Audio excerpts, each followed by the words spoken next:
Hello, and welcome to the 17th episode of the Talos Principle. Before I even get into level 2, there actually was a bit of news that was dropped recently, and I think it is very relevant to the game at hand. You might remember when filling out that questionnaire to get administrator privileges on the terminal very early on in the game, one of the questions was straight up what constitutes as a person, and the answers was a rational being, a being of negative entropy, some third one, but the one that I picked was a citizen. And I mentioned that while not all people are citizens, all citizens are persons.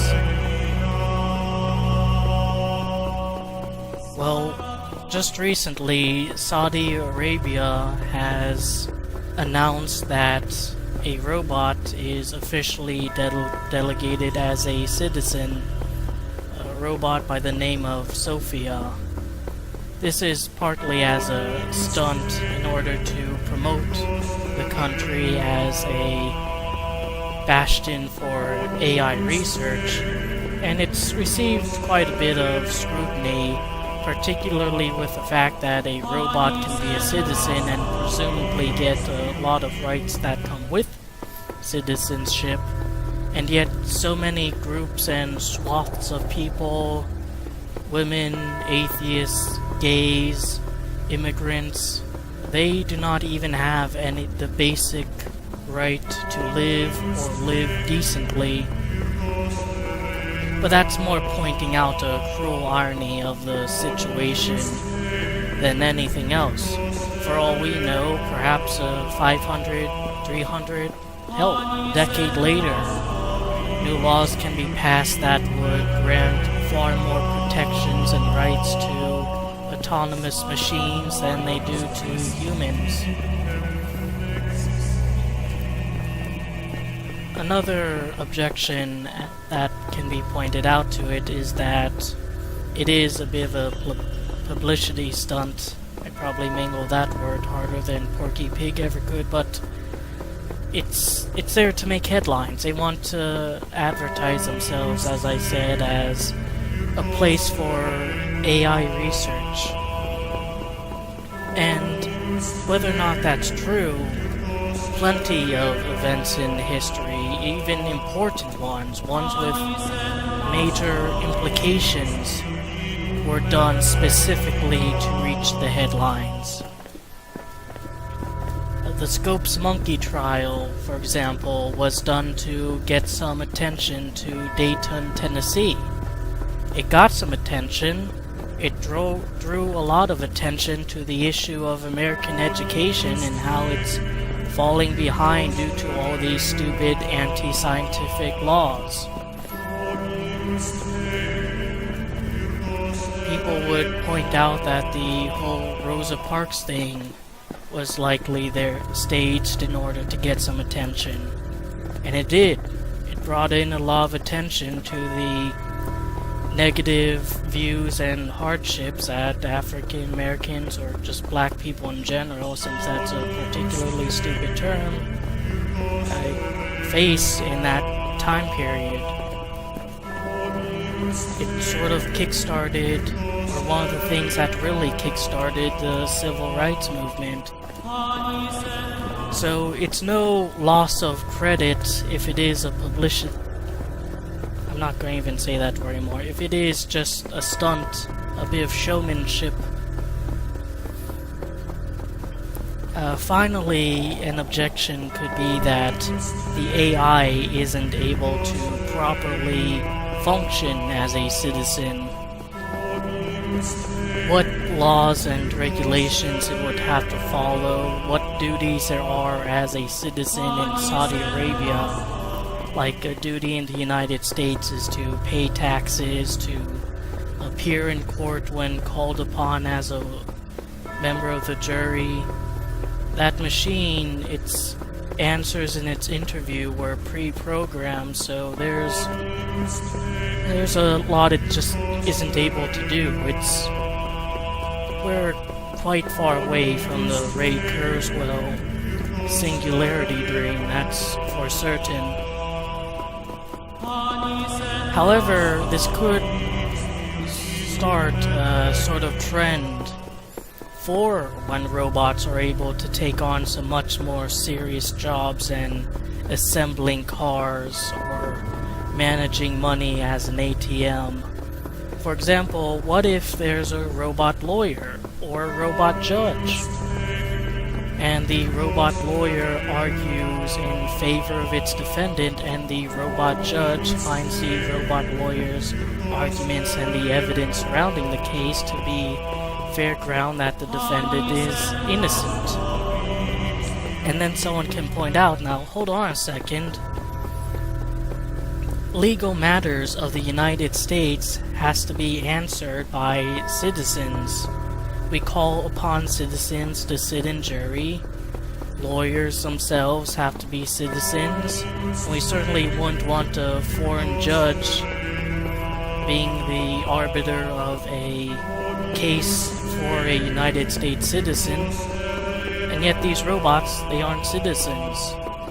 Granting them citizenry could overcome that potential hurdle. There'd be other arguments against it for sure, but that's the one that's relevant to this discussion. So then what do I think of the matter? Am I going to change my opinion on it because the robot at hand, given citizenry, is far less capable than a person?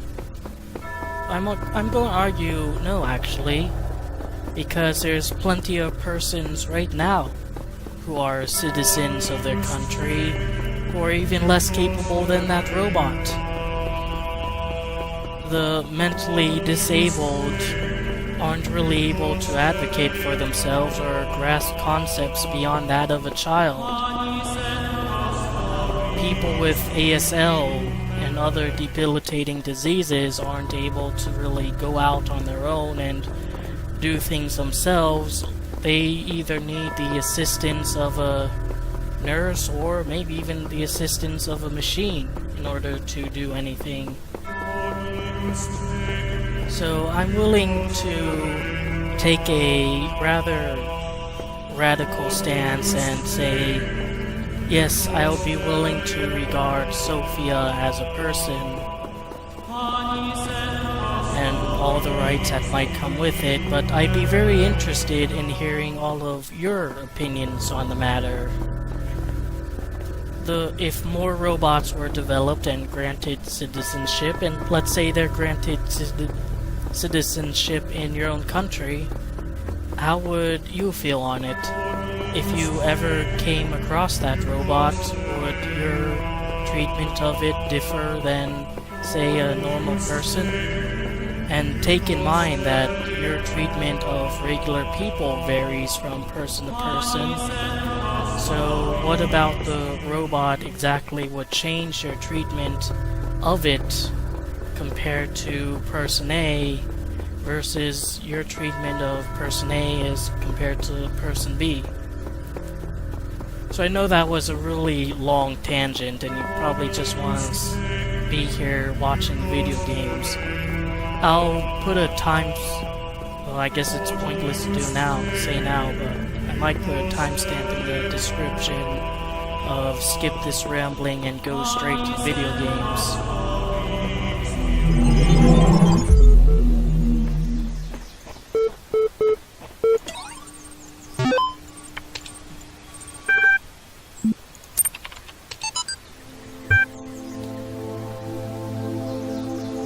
I never really got this line of thinking or this particular text. Like, if people in your life, even if their family, are causing you such grief and hardship, you have no obligation to visit them, even if it is the final days of humanity. It's your death. Spend it as you want. Don't force yourself to be with people just because they're family and there's some societal tradition.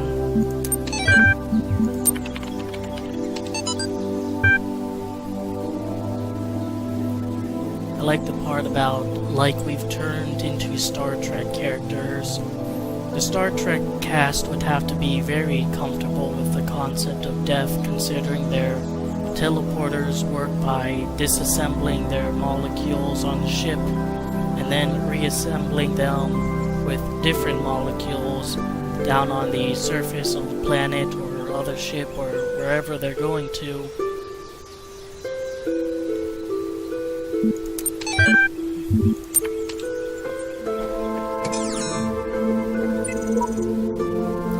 Question: suppose everything here serves a precise role in some grand scheme. How would we explain that?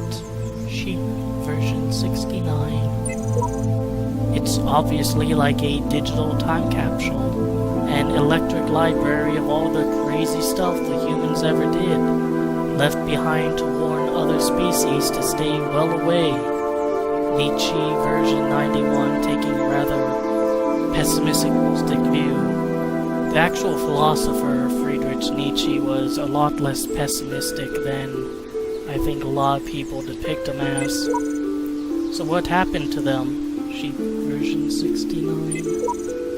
Same thing that happens to everyone. They existed and then they didn't. And they probably wouldn't do it all over again. Nietzsche. Elohim is inconsistent. I don't trust him. Yes, man.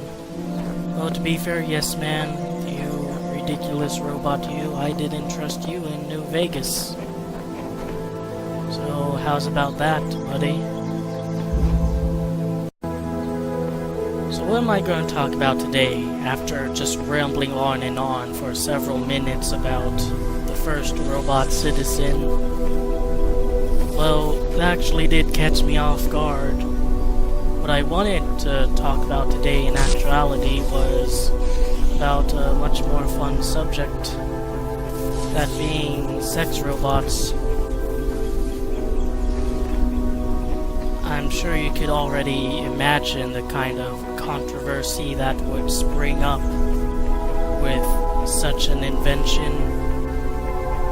How many special interest groups and moral crusaders would absolutely object to even the notion of it.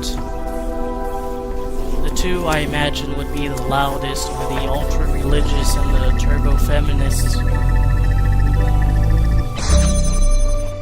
But for perhaps two very different reasons.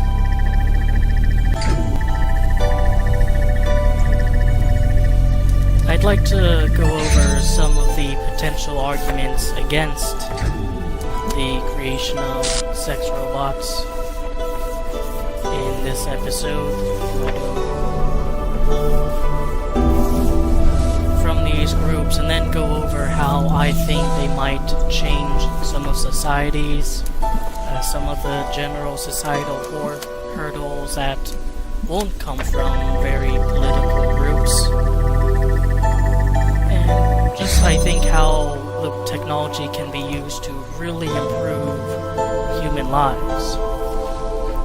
Now, starting with the turbo-feminist crowd, their main objection will likely be that it teaches people to objectify women, ignoring the fact that there very likely will be sex robot men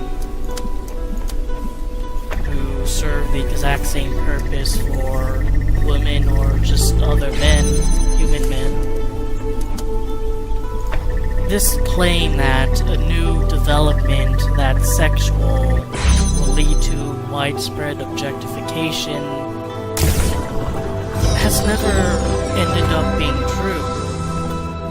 You hear their arguments, sexy video game characters are objectifying women and teaching people to treat them worse off, and yet the amount of actual issues concerning women's rights don't come from people or politics or places that are well known for their gaming scene.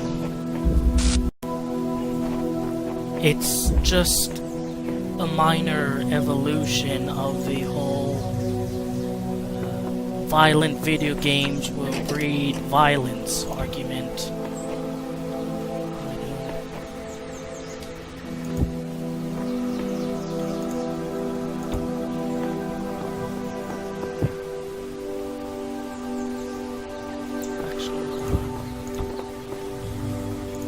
That putting that over there helps get the star that we need to get. We already do have basic mechanical equivalents of our sex organs, dildos, fleshlights, vibrators, and yet we haven't started enslaving the opposite sex as mere sexual cattle because of them.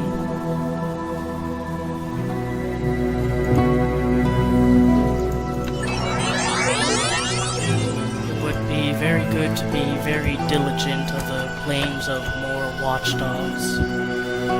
From the religious side, they'd argue something actually sort of similar, that these developments will lead to the collapse of our moral framework. Like, people will just be filled with such debauchery and blind lust because of these sex robots. They won't have any sort of ethics concerning reproduction ever again. Now that is an interesting glitch. I actually broke this level the first time I went through it, and it seems I've accidentally broken in a second level. I don't think this glitch will be even useful for speedrunning. It really is yeah, I'm gonna leave this in. I normally just hit reset with my fuck-ups, but I'm actually gonna leave this in. Let me just, however, stop and start recording again. Alright. Video games. So damn silly.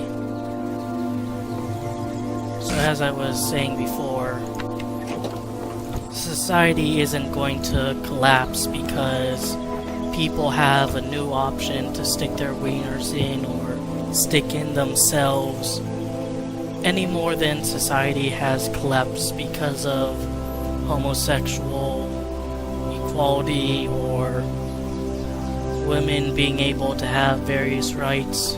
It's fear-mongering from the most primitive crowd. What I do worry, however, is that both these special interest groups, they likely won't be any factor to the actual manufacturers of these machines. There's simply no pleasing them at all. We've seen that dozens of times where they will complain and bitch and moan about any and everything they can for the sake of just looking virtuous. But I worry that the people who might be making the laws to regulate this stuff will listen to them because it'll make them look good. It'll assure them some very loud voters. Not necessarily a majority. Your wisdom grows, but be wary of temptation. Shut the fuck up, God. I'm talking about sex robots here.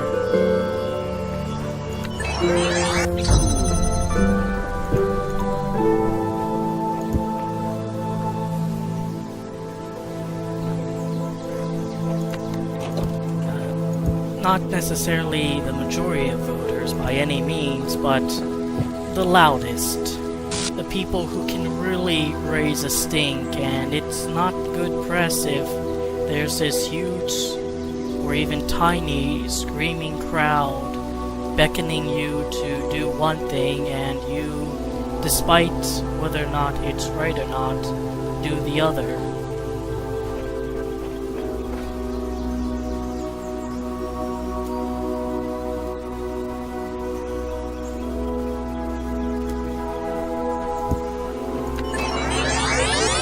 outside of very vocal political groups, I think there's one perhaps even bigger hurdle to it than politics or the laws can actually overcome, and that's just our own psychology. You wanna head out there, buddy? There you go. I've mentioned before how the concept of heaven and hell are a bit of a false dichotomy. We don't really have a choice, do we? Worship God or be tortured for all of eternity. Technically we have a choice, I guess. But it's the same choice as give me your wallet or I'll shoot you here and now.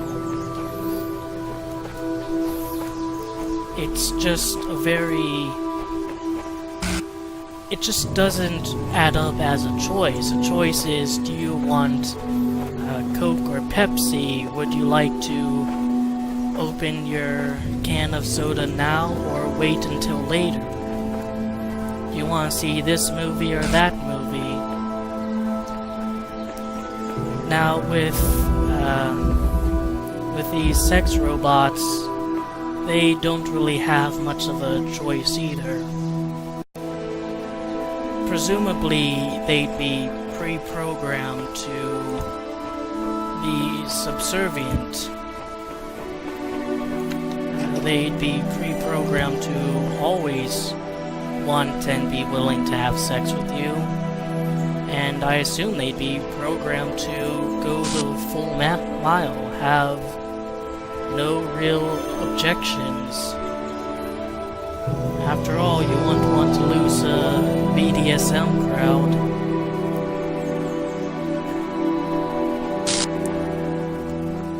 And that's all well and good, and I think for the initial market, it'll serve them just fine.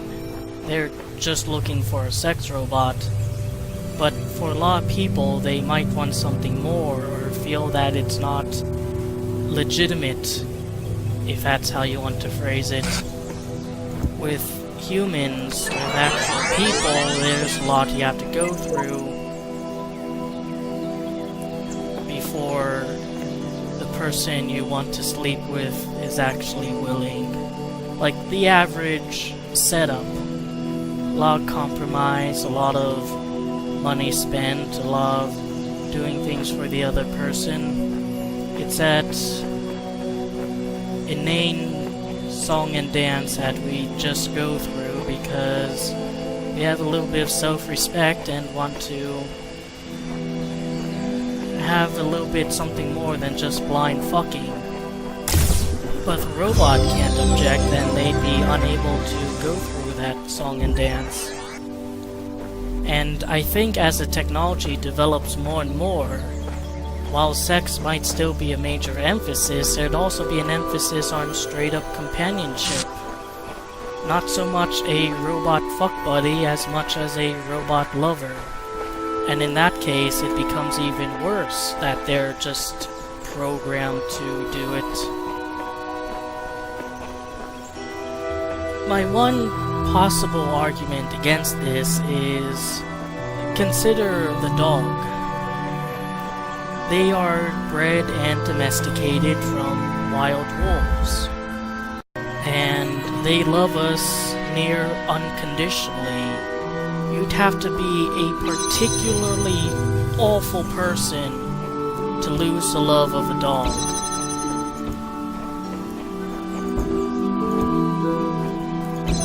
And yet, the people wouldn't necessarily argue that the love of a dog isn't legit, even though their undying loyalty to us is fairly written into our DNA. Need to do a setup here.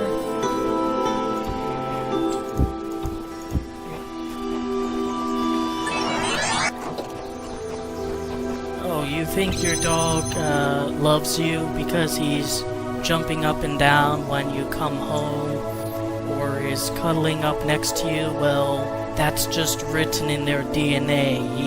He he doesn't actually have a choice in the opinion. It's psychological slavery. I wonder if any turbo-vegans would make that argument. I mean, you think of any stupid argument, and there's someone stupid enough on the planet to legit think that's a good argument, so there probably is someone.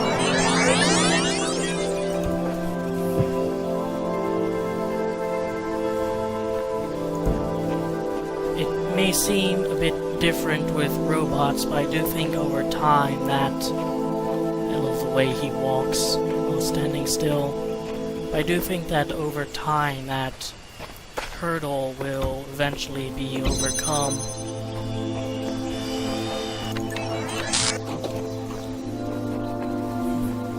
It'll just be a bit of an uphill battle, especially once we start making robots who are designed to care for and handle the psychological needs of people outside of their sexuality.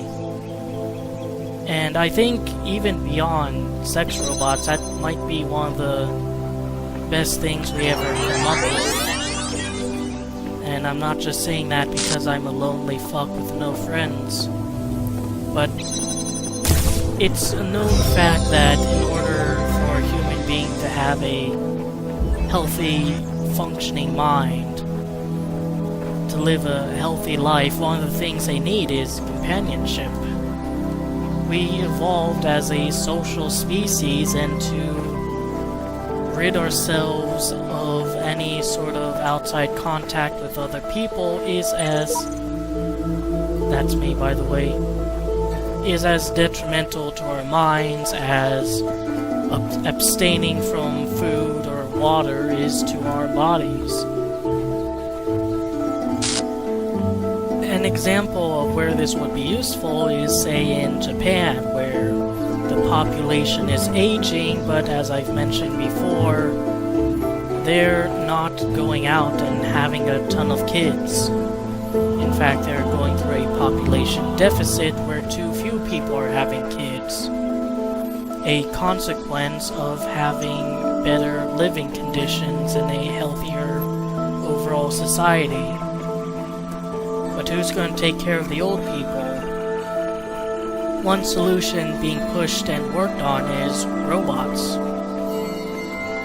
Robots can be there to take care of their physical needs as their bodies break down and they aren't able to handle things quite as well as they used to. And also their psychological needs. Having someone to talk to, having someone to be there and actually care for them. If that does really pick up, and there are really good robots doing that, I think that would be an excellent thing to study for this matter of whether or not how big of a hurdle the idea that robots care for you because they're programmed to and not because they want to is for people accepting that care and forming a bond with the robot.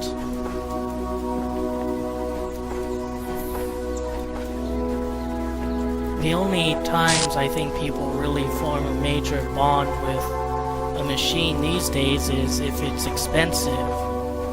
And yeah, companion and sex robots will probably be pretty damn expensive when they first come out, but well, the price can go down, but can our hesitancy or reluctance to accept them as an aspect of society also go down?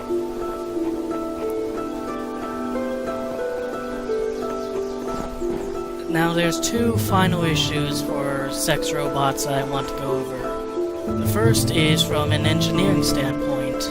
I mean, all this talk of whether or not society will accept them, but how difficult is it even to make them? If every single special interest group and every single person and every single law said, yes, let us have sex robots, how easily or well would we be able to do it?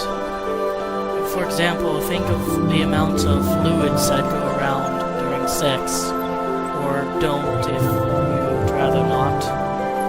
But for the very normal stuff, it'd probably be like 3: semen, vaginal fluid, saliva. But the more adventurous you are, the more fluids you can incorporate.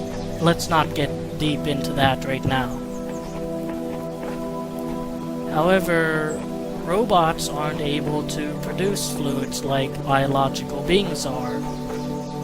They'd either need a biological aspect, like some organ that's able to produce these fluids or one similar, or you'd have to buy them in canisters, put them in the robots, and the robots will then dispense them, and then there'd be whole the matter of cleaning. Of course, with the whole canisters thing, or whatever would be used to actually put the fluids in the robots, people will want it to be as innocuous and out of the way, and yet as easy to put in and take out and maintain as possible. And this is all with the limiting human form. If we're a ways away culturally and technologically from just straight up human sex robots, as bad or unfortunate as it is for the alien lovers crowds, we're probably even farther away from that. Shit.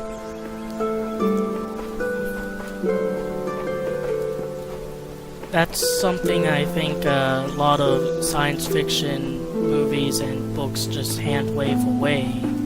For example, David from the shitty Alien prequels looks exactly human, and the machines in the Alien prequels do have some sort of milky white fluid that serves almost as their blood and seems to circulate around them, kinda like how you'd crush a cockroach and see all this guts and liquid ooze out of it. But could David serve as a sex robot? I have no idea how detailed or intricate Wayland wanted him to be. But not just David, but so many other machines and robots and just straight up sex robots in fiction.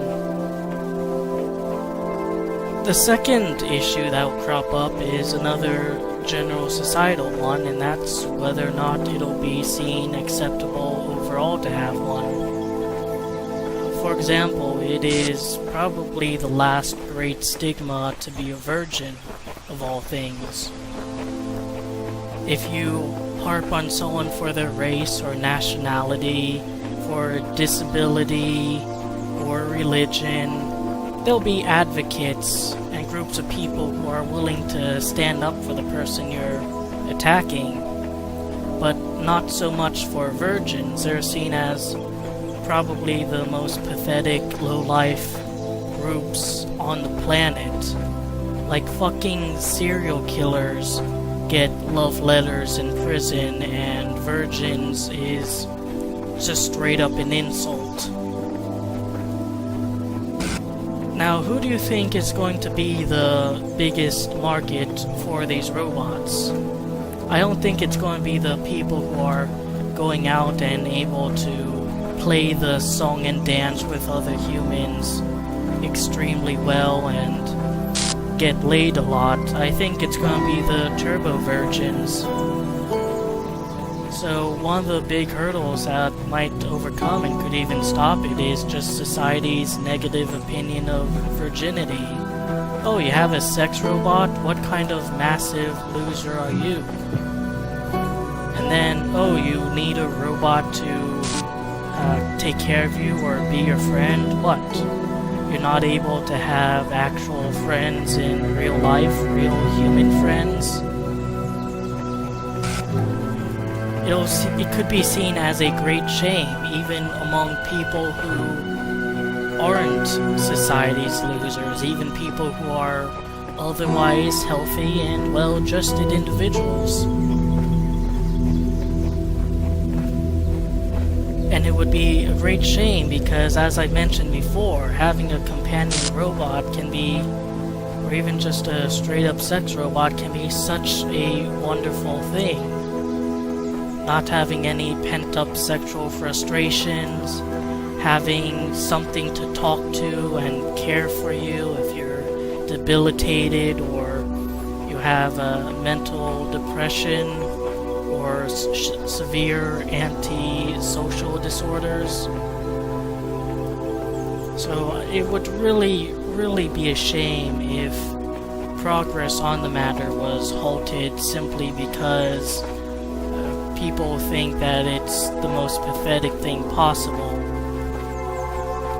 We see it a lot in science fiction movies, but that's when everything's said and done. Those films are designed with the idea that they came out and, for better or worse, one way or another, they were just accepted.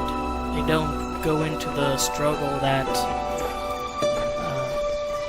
this whole industry, the whole prospect would face when they're first being developed. So those were my thoughts on the matters, and me just going over some of the issues that would crop up with it.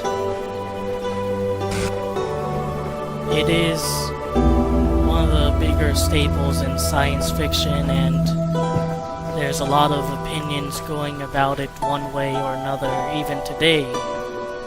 I don't think we're anywhere close to them being developed though. Even the optimistic Ray Kurzweil Singularity 2045 time frame, it's still decades away. But it's best to think about this stuff now than later. And while my favorite part of this song comes on, let's end it here.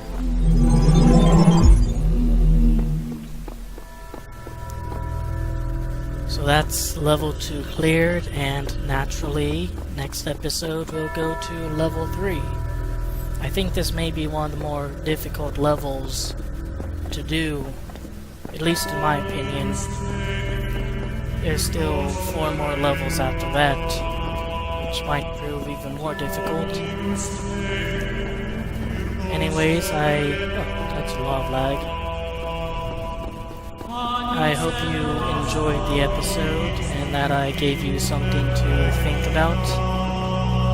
And I will see you next time. Take care.